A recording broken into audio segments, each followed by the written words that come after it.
자, 인사하겠습니다. 반갑습니다. 날씨가 많이 차워졌죠. 교재 44페이지부터 오늘 진행합니다.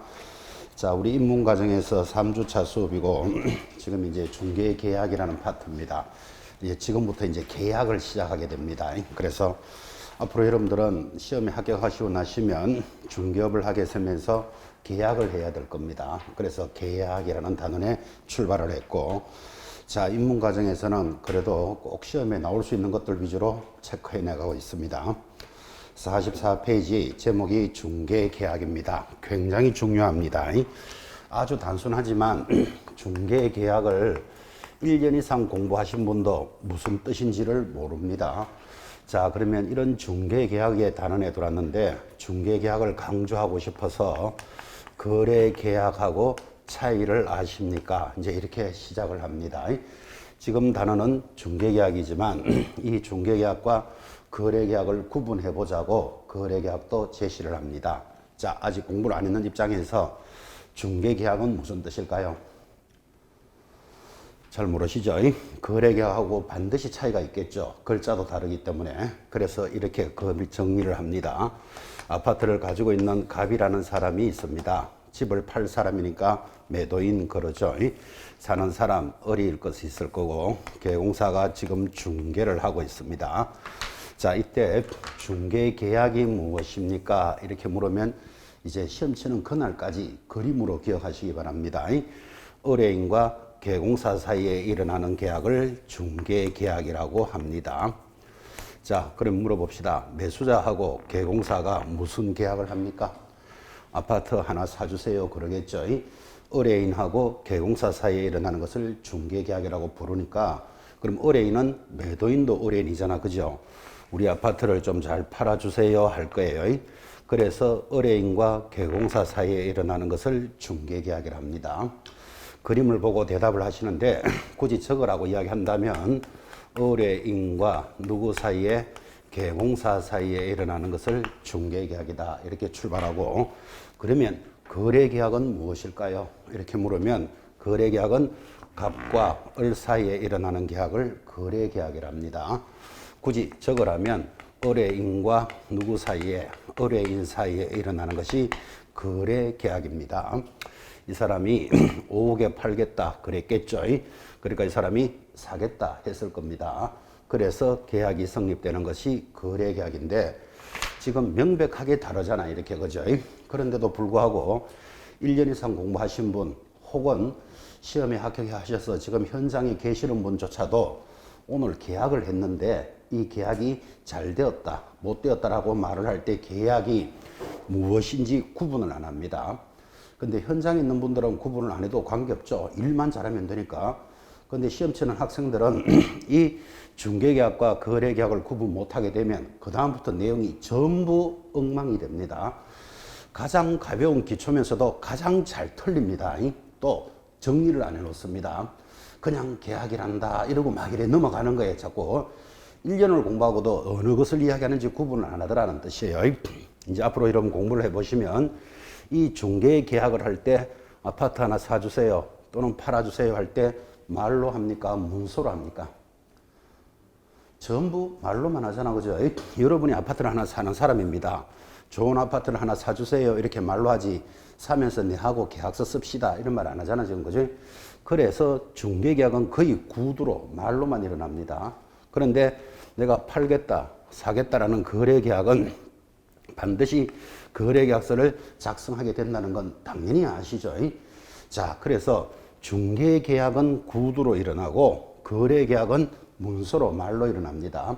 그런데 이런 중개계약이 말로만 하니까, 우리 아파트 하나 사주세요 또는 5억짜리를 팔아주세요 말로만 일어나니까 나중에 의뢰인과 개공사가 분쟁이 자꾸 생겨요. 얼마에 사주기로 했는데 수수료는 비싸다 싸다 자꾸 이렇게 말로만 했으니까 분쟁이 생기는데, 그러면 중개계약서를 좀 적으면 내용이 더 정확해지겠죠. 어떤 아파트를 어떻게 사주면 수수료는 얼마나 합시다 딱 적어놓고 출발을 하면 분쟁의 소지가 줄어들잖아, 그죠? 그래서 지금 공부하시겠지만 중개계약서가 있고 거래계약서가 있는데, 이 중개계약서는 작성을 해도 되고 안 해도 되고, 그리고 현장에서 지금 작성 안 하잖아, 그죠? 그러니까 보관할 필요가 있다 없다? 보관할 필요도 당연히 없겠지.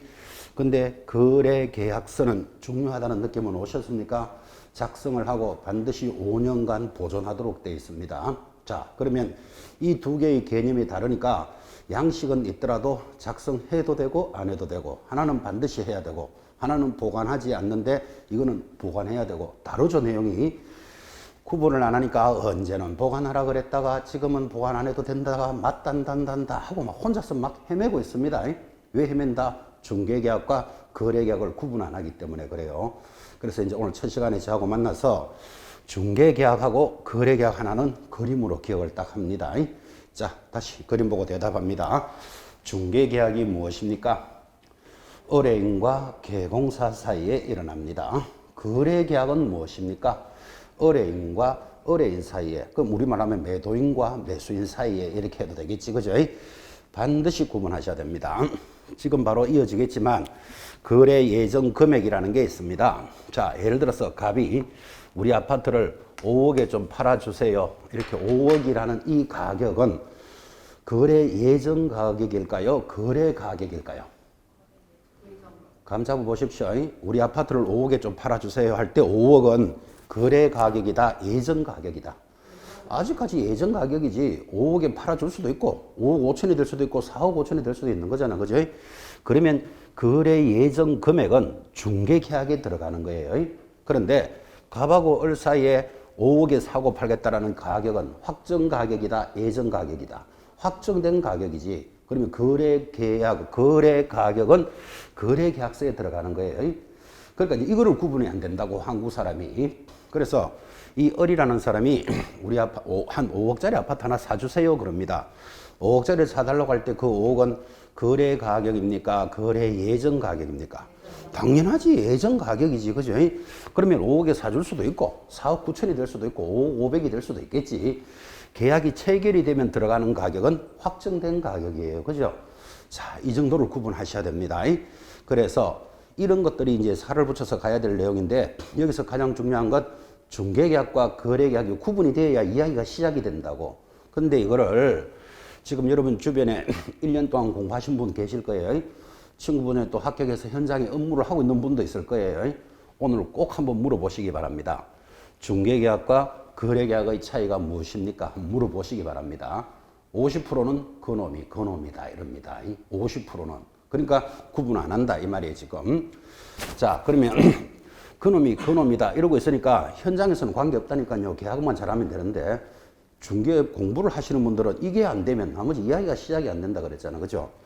다는 아니겠죠. 그래도 나름대로 공부해서 합격했거나 현장에 있는 사람들이 그놈이다 할 때는 50% 정도고 나머지는 정확하게 아실 거예요.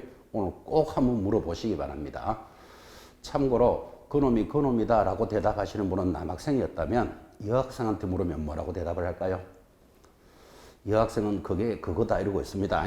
절대로 그게 그거 아니라는 걸 지금 심었습니다. 자, 이제 그런 단원이 출발을 합니다.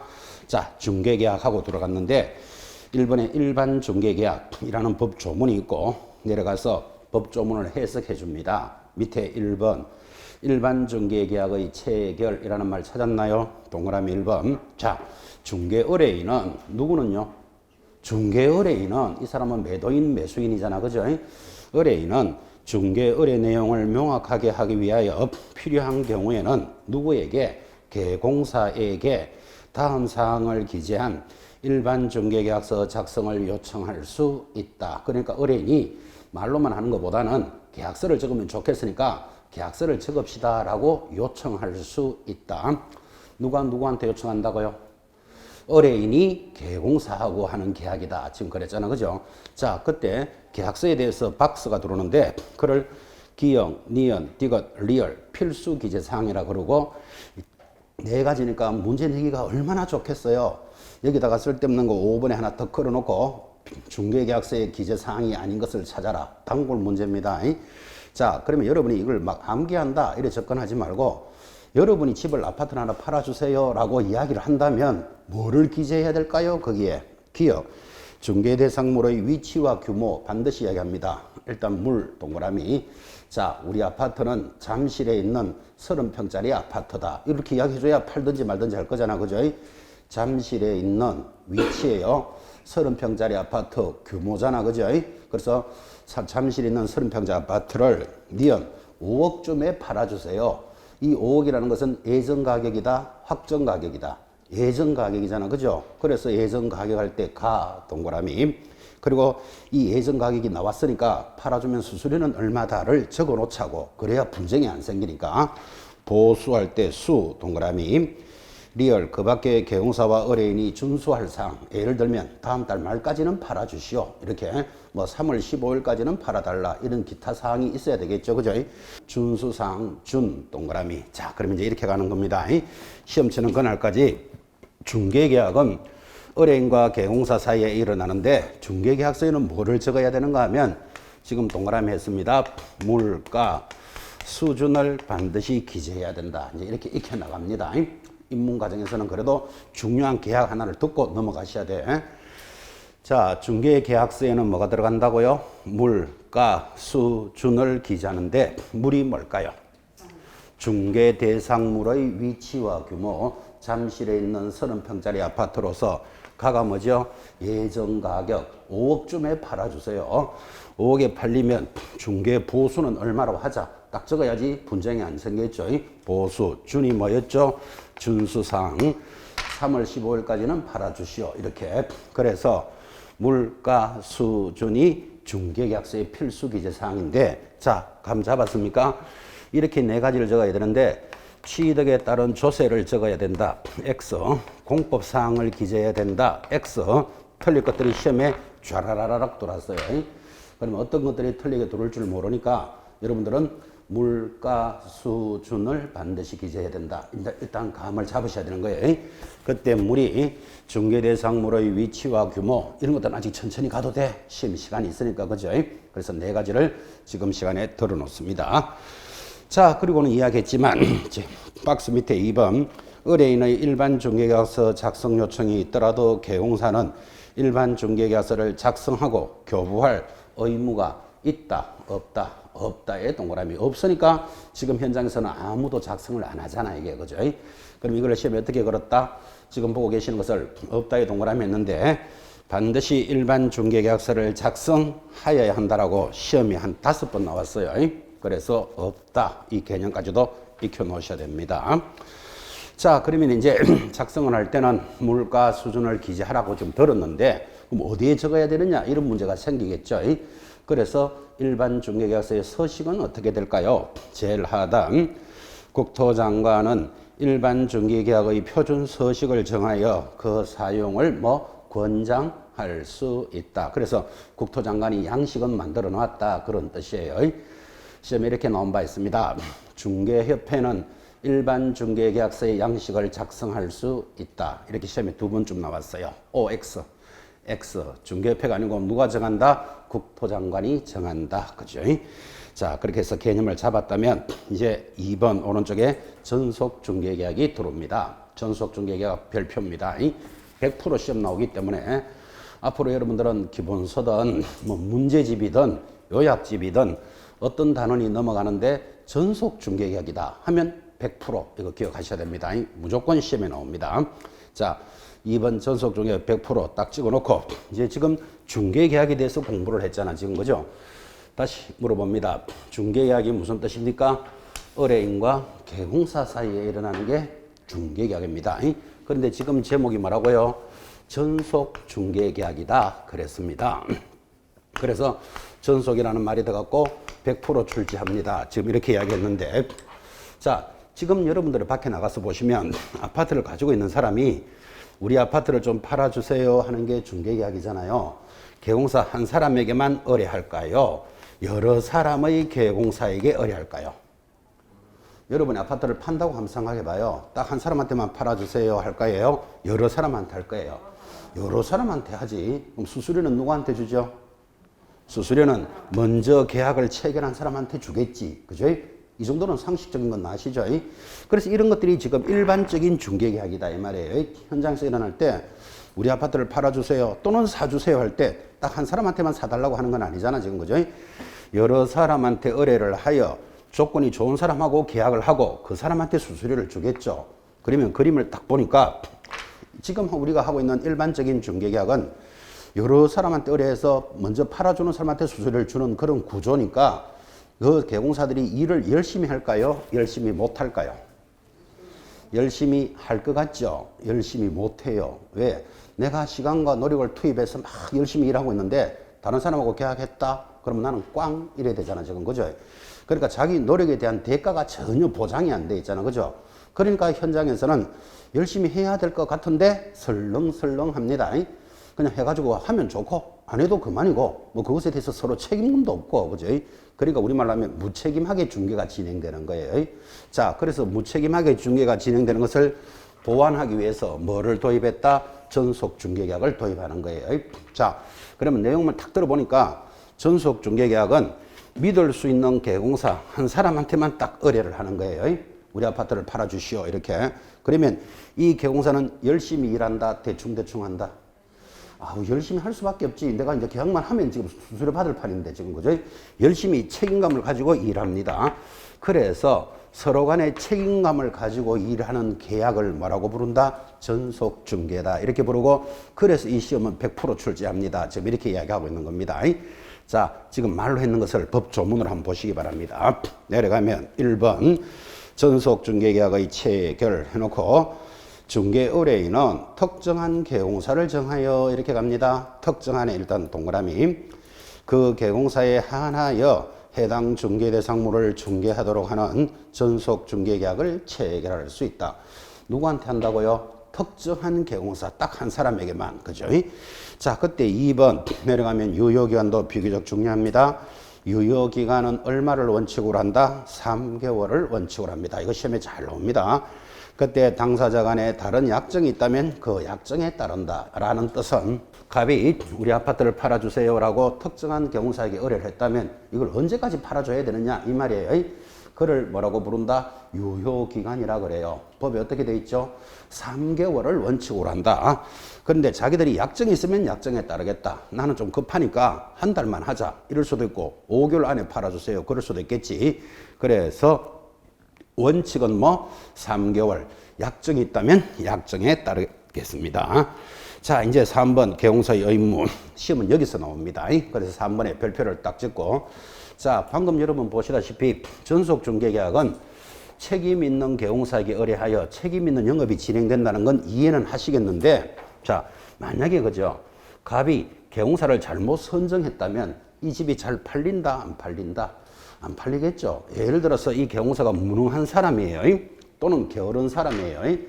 나 필리핀에 골프 치고 와서 뭐 팔아줄게. 그럼 자기 골프 치고 올 때까지는 우리 아파트 못 판다. 이런 문제가 생기잖아, 지금. 딱 한 사람한테만 의뢰했으니까. 그래서 지금부터 출발하는 것은 전속 중개계약을 체결하면 개공사는 저 집을 팔기 위해서 이런 의무를 다해야 된다. 이 의무가 시험에 나온다. 이 말이에요.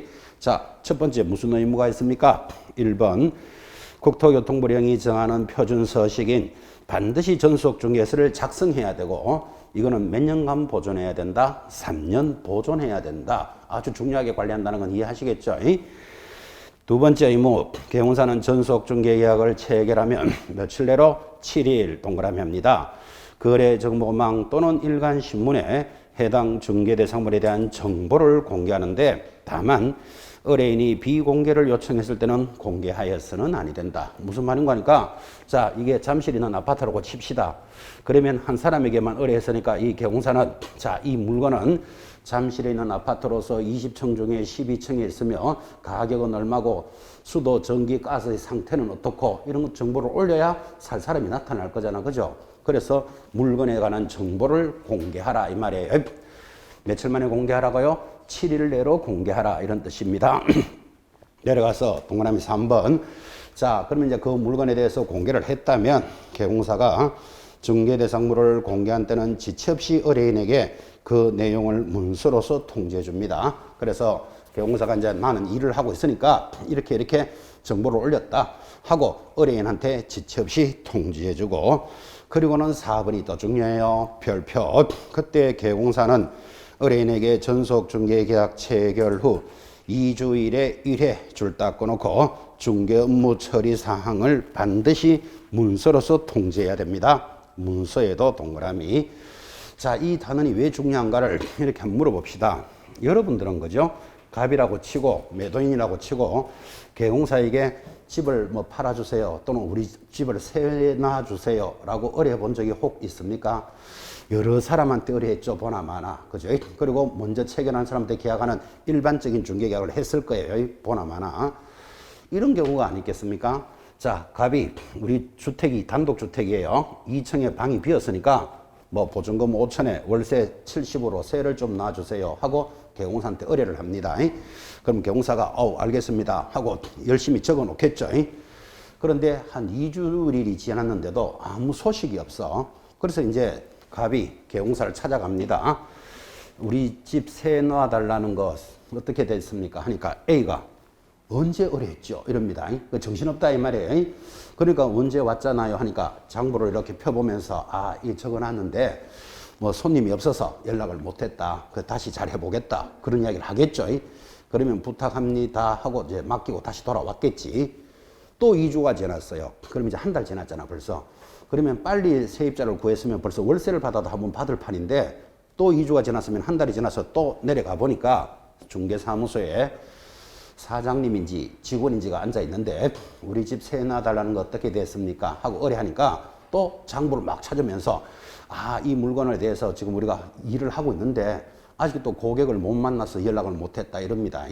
그러면 여러분이 갑이어도 아니 이 물건이 지금 하찮은 물건이니까 보증금 뭐 5천에 월세 한 70 수술해봐야 한 4, 50만 원 나오거든요. 이거 그죠? 그러니까 이게 하찮은 물건이니까 이 사람이 내 물건을 잘 관리를 하고 있는지 잘 안 관리하는지 구분이 안 되잖아. 그죠? 그래서 전속중개계약을 체결하면 체결한 상태로부터 정보도 공개해야 되지만 2주일에 한 번씩 문서로서 통지하라 이렇게 돼 있다고. 그죠? 업무 처리 사항을 보고하도록 하는 겁니다. 이렇게 해서 서로 간에 뭐 신뢰 있는 영업이 진행된다. 그래서 동그라미 지금 4번을 별표하신 거예요. 시험에 얼마나 자주 냈겠어요? 일주일에 2회 이상 벌써 틀렸죠. 2주일이니까 이렇게 또 시험에 들어왔어요. 8월 1일 전속중개계약을 체결하고 8월 13일 업무 처리를 통지하였다. 시험에 그래도 나왔어요. OX 8월 13일 통지하면 O잖아. O 2주일에 1회 이상 무슨 말인지 이해하시겠어요? 그래서 얼마나 다양하게 문제를 냅니다. 또는 2주일에 1회 이상 전화로 통지하였다. OX X 전화는 말로 하는 거잖아. 그죠? 문서로 하라 그랬잖아. 지금 그죠? 얼마나 많이 건드렸다는 걸 잘 의식해 놓으셔야 돼요. 그래서 이 내용은 100% 지금 출제됩니다 하고 지금 던지고 출발하고 있잖아요. 지금 그죠? 그래서 막 이렇게 암기한다 이런 내용이 아니고 전속중개계약을 체결하면 이렇게 관리를 해줘야 되는구나라는 의식을 하고 지금 들으셔야 돼요. 그래서 지금 이렇게 전속중개계약을 듣고 보니까 이게 과학적이고 책임 있는 영업이 진행되고 있지만 현장에 나가면 좀 전에 이야기했던 여러 사람한테 의뢰하는 일반적인 중개계약이 많을까요? 전속중개계약이 많을까요? 99%는 일반적인 중개계약을 합니다. 1% 정도는 전속중개를 하겠지. 그래서 이제 이게 벌써 도입된 지가 20년이 다 돼갑니다. 법으로. 그리고 시험도 지금 100% 나온다 그랬잖아. 그죠? 그런데도 불구하고 현장에서는 전속중개를 잘 안 하지만 지금 이제 강남 정도의 젊은 개공사들은 그죠? 점심때 이렇게 식사하면서 만나면 야, 니는 이달에 전속중개 몇 건 했냐? 이런 대화를 하기 시작합니다. 그래서 이달에 만약에 전속중개를 5건 했다. 만약 이렇게 되면 5건에 대해서 수수료 들어올 확률이 아주 높아지죠. 그러면 대충 이달에 들어올 수익 금액은 얼마? 그 다음 이달에 광고비 임대료 해서 나갈 돈은 얼마? 그러면 수지 분석이 되잖아 지금. 그죠? 그러면 내가 이달에 들어올 만한 수입이 얼마인데 지출은 얼마니까 이달에는 어느 정도의 이익이 생기겠구나. 이렇게 경영이 합리화되는 거예요. 그런데 일반적인 중개계약을 하니까 여러 사람한테 의뢰해가지고 먼저 체결한 때문에 수술하니까 내가 이달에 한 건 할지 못할지 아무도 알 수가 없잖아. 그죠? 그러니까 경영이 어떻게 된다? 비합리적이 되는 거예요. 한 건 하면 좋고 안 해도 그만이고 이런 식으로 두리뭉실하게 넘어가는 거예요. 그래가지고 한 달에 한 건도 못했다. 저녁쯤 돼가지고는 문 닫고 퇴근하면서 때리치우든지 무슨 수를 내야 된다 이러고 갑니다. 자기는 적극적인 일을 하지도 않고 하루 종일 그냥 오는 손님만 기다리고 있다고 이렇게. 그죠? 그래서 합리적인 경영을 위해서 무슨 중개계약을 많이 해야 된다. 전속 중개계약을 많이 해야 된다. 지금 이렇게 지금 정리하고 있는 겁니다. 배우기만 배우지 말고 나중에 현장에 나가시거든. 꼭 고객이 그죠? 아파트를 하나 팔아주시오 또는 사주세요 하고 오면 딱 앉혀놔 놓고 당신은 누구한테 줘도 수수료 한 번은 줘야 될 거잖아. 그죠? 그러면 나에게 전속으로 할 수 있습니까? 이렇게 설득을 하셔야 된다고. 그죠? 어차피 수수료 누구한테 줘도 한 번 줄 거 내가 책임있게 언제까지 이 일을 해보겠다. 그죠? 아까 배우셨죠? 유효기간은 원칙은 얼마? 3개월. 당사자 약정 있으면 약정에 따른다 그랬잖아. 그죠? 그리고 나는 2주일에 한 번씩 어떤 손님을 만나서 어떻게 이야기를 하고 있다. 업무 처리도 보고한다. 그죠? 그리고 정보는 이렇게 공개했는 걸 당신한테 이야기하겠다. 그죠? 이렇게 합리적인 경영을 하도록 노력해 보시기 바랍니다. 이 수업을 진행할 때마다 이렇게 많이 전달했습니다. 제가 오랫동안 이 수업을 진행하면서 했는데도 현장에 가면 그냥 현장에 하루하루가 급해. 그러니까 이렇게 전속력을 잘 체결 안 하는데 이제는 서서히 우리 몸에 다가오고 있습니다. 합리적인 경영을 위해서라도 전속력이 중요합니다. 그래서 시험에 잘 나온다 그러잖아요. 지금 그죠? 잘 나오는 게 아니고 몇 프로 나온다고요? 100% 나옵니다. 자, 이제 전속 중개계약이라는 개념도 한번 들어보셨다면 넘어가서 46페이지 하단에 보면 위에 있는 것들은 가볍게 보셔도 돼요. 이제 기본서가 나오면 다시 확인할 건데 내려가면 위반 시의 제재. 그래서 이 전속 중개계약은 의무를 가지고 진행하기 때문에 위반하면 제재가 준비되어 있습니다. 6번에 1번 임의적 취소 사유. 자, 임의적이라는 말을 앞으로 여러분 자주 듣게 될 건데 임의적이라는 말은 취소할 수 있다. 그런 뜻이에요. 자, 다시 임의적이 무슨 뜻이라고요? 취소할 수 있다. 반대말이 뭘까요? 절대적 취소예요. 절대적 취소는 해당되면 취소하여야 한다예요. 하여야 한다가 센 놈이다. 할 수 있다가 센 놈이다. 하여야 한다가 당연히 센 놈이지. 근데 여기서는 임의적 취소로 딱 끝났잖아. 그죠? 자, 전속 중개계약을 체결한 개공사가 중개 대상물에 관한 정보를 공개하지 않거나 비공개 요청에도 불구하고 정보를 공개했다면 임의적 취소 사유, 취소할 수 있다라는 제재입니다. 내려가면 2번 업무정지. 자, 앞으로 업무정지라는 말을 들으면 이거 영업정지 그런 뜻이에요. 자, 국토교통부령으로 정하는 전속중개계약서에 의하지 아니하고 전속중개계약을 체결하거나 계약서를 보존하지 아니하면 이때 계약서 몇 년 보존하라고 배우셨죠? 3년 보존 들었잖아. 그죠? 보존 안 하면 업무정지 사유입니다. 자, 이제 제재도 한 번은 들어보라는 뜻이지 암기하라는 뜻은 아닙니다. 이 제재도 시험에 잘 나오는데 입문 과정에서는 이렇게 의무가 있으면 의무를 위반하게 되면 제재가 따라가는구나 라는 의식을 한번 해보는 시간입니다. 앞으로 이것 전부 다 암기법 해가면서 이제 여러분하고 체크해 나갈 내용들이죠. 자, 그래서 오래간만에 전속중개계약이라는 개념도 들었는데 사실은 이 단원에서는 제일 중요한 게 일단 중개계약에 대해서 개념이 있어야 전속중개계약이라는 개념도 따라올 수 있으니까 중개계약이 무엇입니까 하면 그림을 보면서 누구와 누구 사이에 일어나는 거다. 의뢰인과 개공사 사이에 일어나는 것. 요 개념은 잡혀 있어야 돼. 그래야지 이제 그다음부터 이야기가 시작이 되기 때문에 중개계약이라는 단어를 들었다면 자, 이제 47페이지를 한번 보십시오. 개공사의 의무 편이다 해놓고 1번 물건의 확인 설명 의무라는 단어로 이제 접어들고 있잖아. 그죠? 자, 그러면 여러분이 감각을 좀 살려보셔야 돼. 중개계약이 아파트를 하나 팔아주세요, 사주세요 하는 거잖아. 그죠? 자, 그러면 하나 팔아주세요 하고 왔으면 개공사가 뭐 해야 될까요? 한번 감각을 살려보시라고요. 자, 여러분이 지금 중개업을 하고 있는 A입니다. 이 사람이 우리 아파트 한 5억에 좀 팔아주세요 하고 왔다면 여러분은 뭐를 해야 되냐고? 뭐를 해야 되는가 하면 지금 제목이 뭐라고 돼 있죠? 중개 대상물에 대해서 확인 설명을 잘해야 돼. 확인 설명을 해야 살 사람이 나타날 거 아니에요.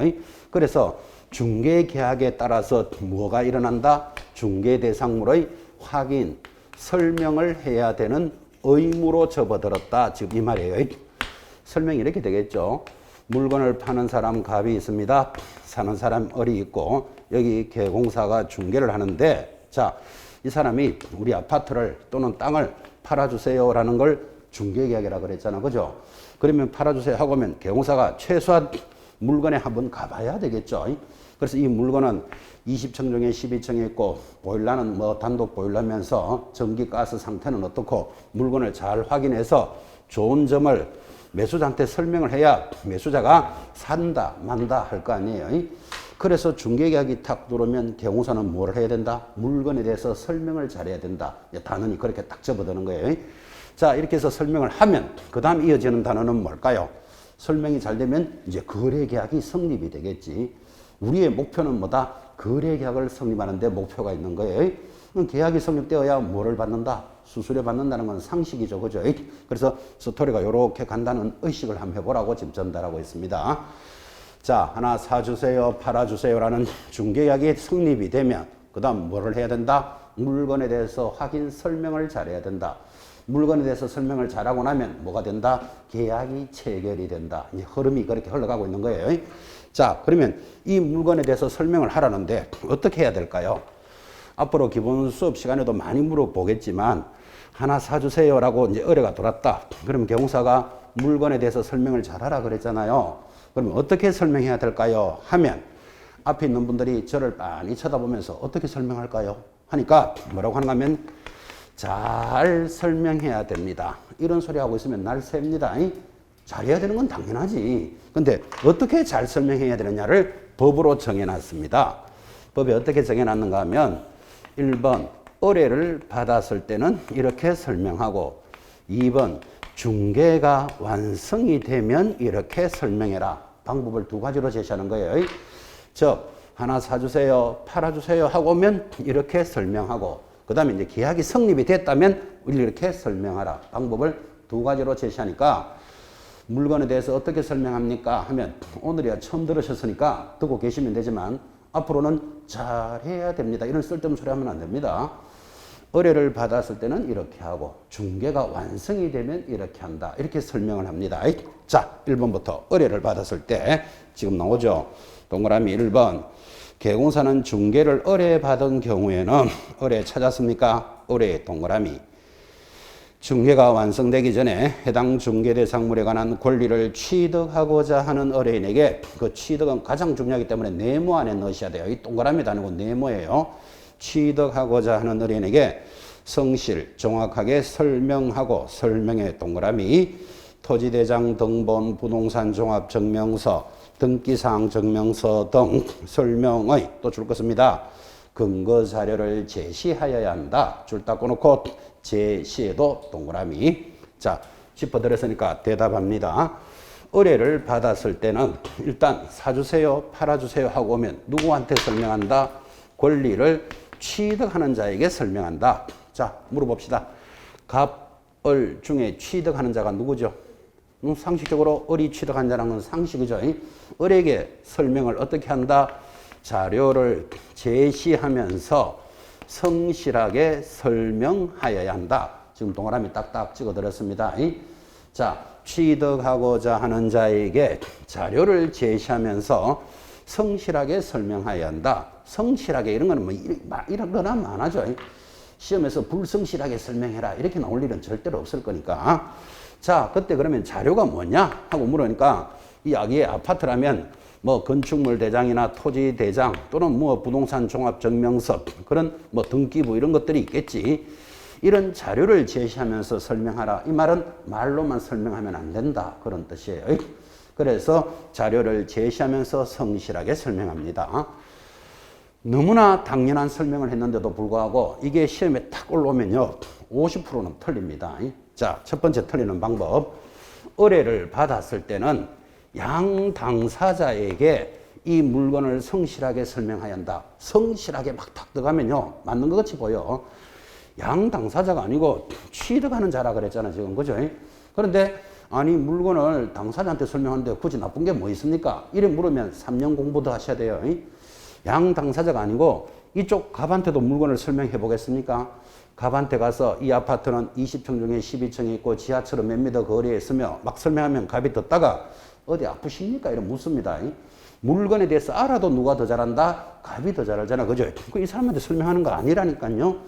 그런데 이거를 시험지상에서 양 당사자에게 성실하게 설명해야 한다. 이렇게 탁 들어가면 그게 틀린 데를 못 찾아내. 특히 성실 막 이런 말 막 들어가잖아. 그죠? 딱 잡으셔야 돼요. 50% 틀린다 그랬어요. 50%.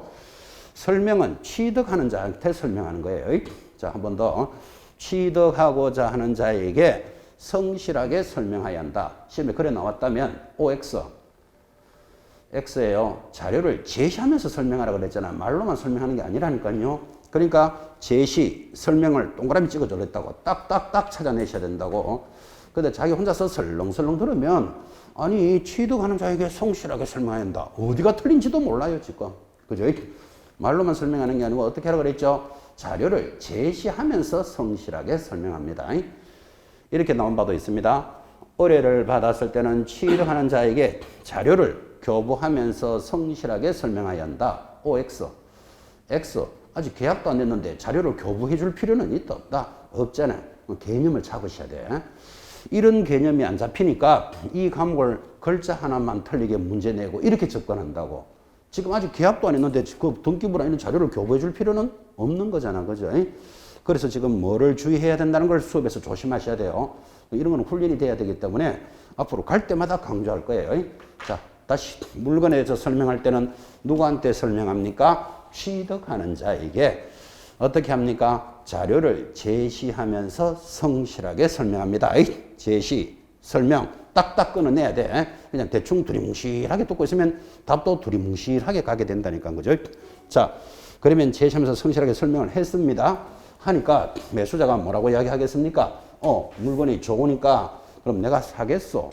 사겠소 하면 계약이 체결이 되잖아. 그죠? 계약이 체결되는 것을 다른 말로 뭐라 그런다? 중개가 완성되었다 그러는 거예요. 중개가 완성되었다는 말은 앞으로 계약의 체결이다. 딱 정리해 놓으셔야 됩니다. 그러면 중개가 완성이 되면 법에서는 이렇게 하래요. 48페이지 한 장 넘기시면 상단에 큰 2번 확인설명서의 작성 교부라는 2번에 1번 첫째 줄에 이렇게 갑니다.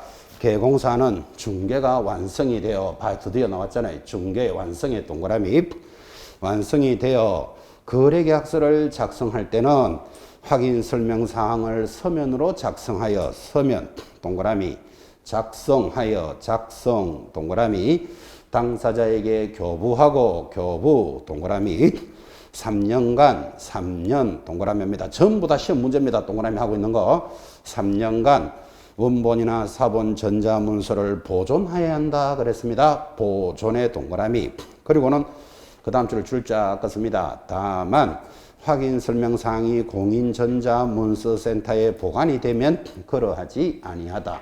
공인전자센터에 들어가 있다면 그렇게 컴퓨터로 계약을 했다면 컴퓨터망에 들어가 있을 거니까 별도로 자기가 보관하지는 않아도 된다. 지금 그 소리 한 거예요. 자, 그러면 불러들였으니까 한번 적어볼까요? 중개가 완성이 되었다. 그러면 계약이 체결이 되면 어떻게 하라고요? 동그라미 했는 것. 서면으로 작성하여 그것에 대해서 서명 날인하고 당사자들에게 교부하고 일정한 기간 동안 보존하여야 한다. 이랬습니다. 자, 끈끈이 시험 문제입니다. 서면, 작성, 서명 날인, 교부, 보존하여야 한다. 지금 그랬잖아. 그죠? 지금은 제재는 공부 안 하고 넘어가지만 이런 의무편에서는 이거 위반하면 전부 제재가 다 붙어 있습니다. 지금 내용도 잘 파악이 안 되는데 그 제재 위반하면 이것까지 하기는 바쁘잖아. 지금 그죠? 그래서 개념을 잡으셔야 돼요. 자, 그러면 시험에 딱 나오는 게 정해져 있죠. 봐요.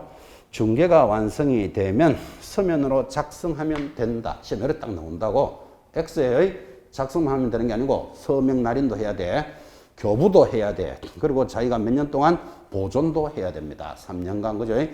그래서 지금 동그라미 찍어준 것들이 딱딱딱 의무입니다. 이거 위반하면 전부 업무 정지 받습니다. 전부 제재이기 때문에.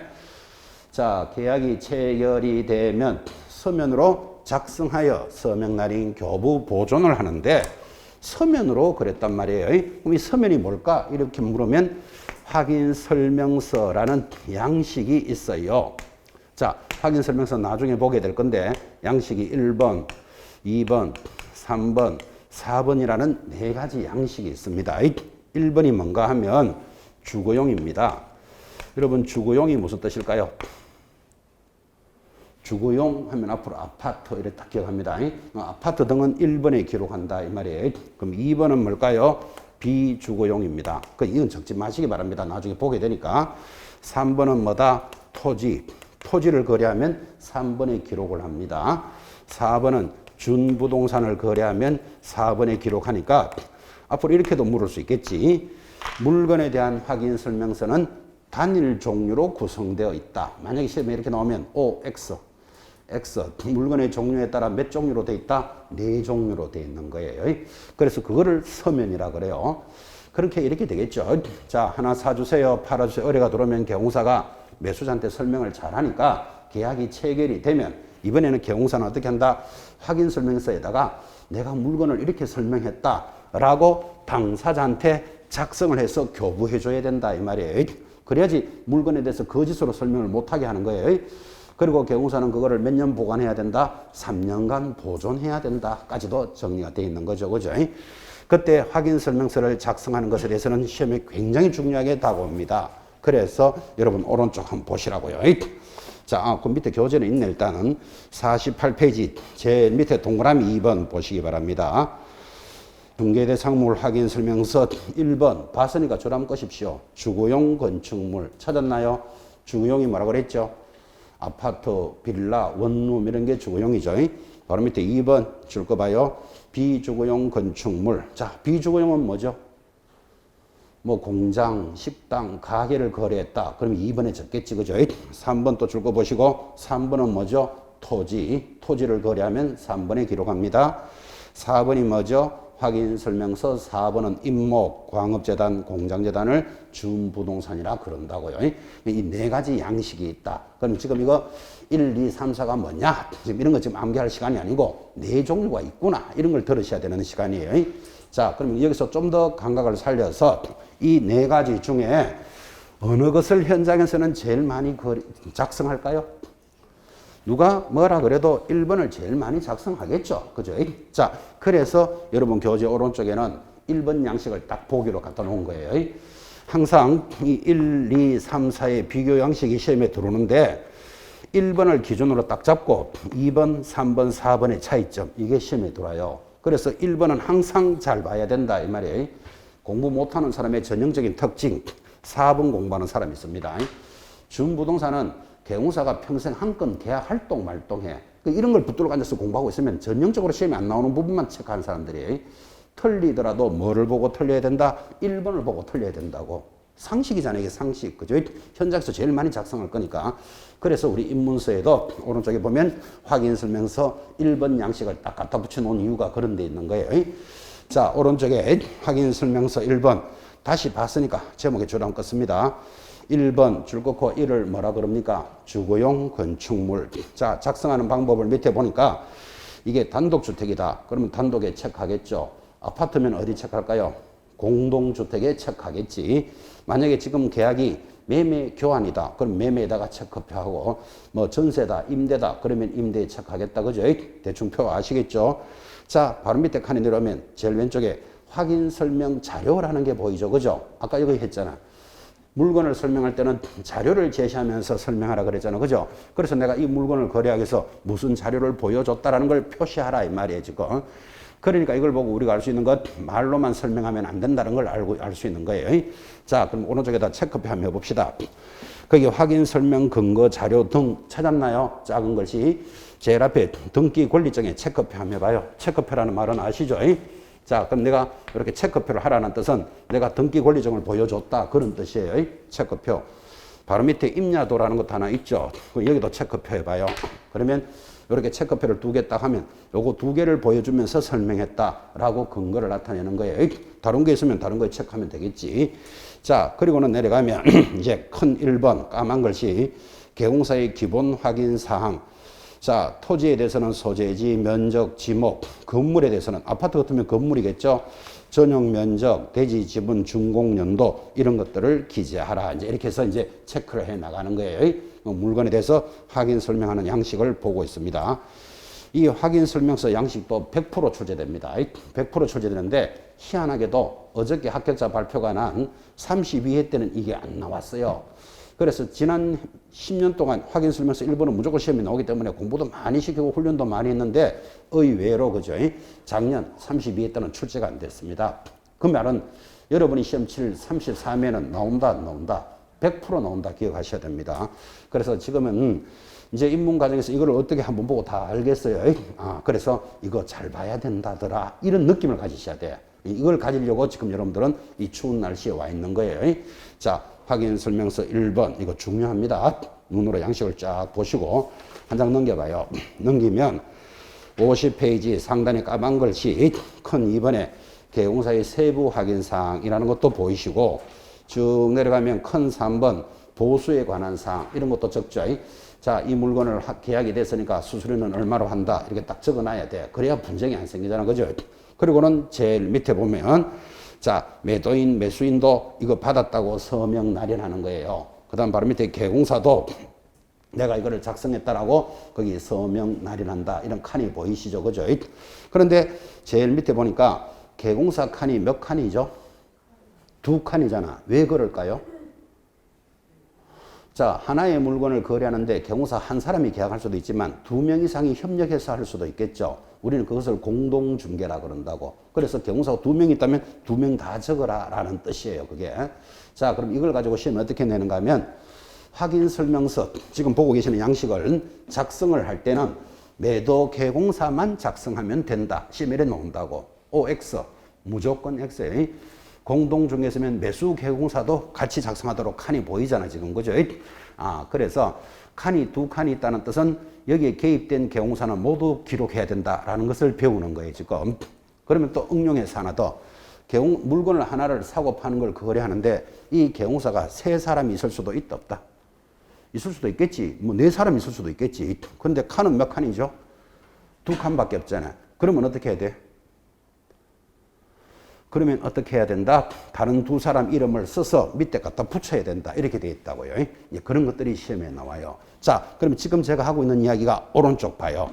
51페이지에 작성 요령이 쫙 돌아잖아요. 예를 들어서 상단에 1번은 이렇게 적어라, 2번은 이렇게 적어라 이렇게 되어 있잖아. 그죠? 그래서 한 장 넘겨보시면 교재 52페이지 그 표의 제일 마지막 당구장표 보이십니까? 52페이지 표 마지막에 당구장표 봤으니까 주담 끕시다. 공동중개에 참여한 개공사, 소공사를 포함하여 모두 서명 날인하여야 하는데 2명이 넘으면 어떻게 한다? 별지로 작성하여 첨부합니다. 이런 말이 보이잖아. 그죠? 이런 걸 시험 문제에 건다고. 예를 들면 개공사는 2명만 기록하면 된다. 만약에 시험에 나왔다면 여러분들은 X 할 준비하셔야 된다고. 그죠?